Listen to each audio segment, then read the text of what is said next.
Great sir. ఎక్కడ sir Sridhar CC ఎక్కడెక్కడ ఏ branches అంటే మనకి విశాఖపట్నం నుంచి అనంతపూర్ వరకు ఆల్మోస్ట్ ఆల్ మేజర్ సిటీస్ ఉన్నాయండి. తెలంగాణలోనేమో హైదరాబాద్ 2 చోట్ల ఉంది. ఎంతమందికి జాబ్స్ వచ్చి ఉంటాయి సార్ ఇప్పటి వరకు?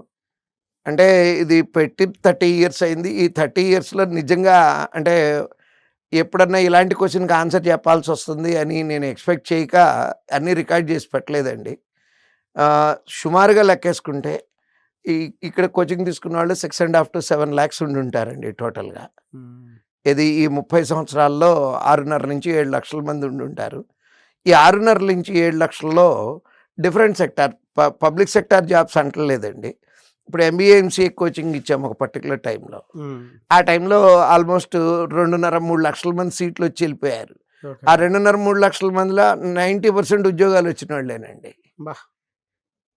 మొత్తం మీద క్యాలిక్యులేట్ చేసుకుంటే ఒక 2.5 lakhs స్టూడెంట్స్ ప్రైవేట్ సెక్టార్లో కానీ private sector in the sense software industry అండి. సాఫ్ట్వేర్ ఇండస్ట్రీలో కానీ పబ్లిక్ సెక్టార్లో కానీ ఇవాళ చాలా గర్వంగా చెప్తానండి.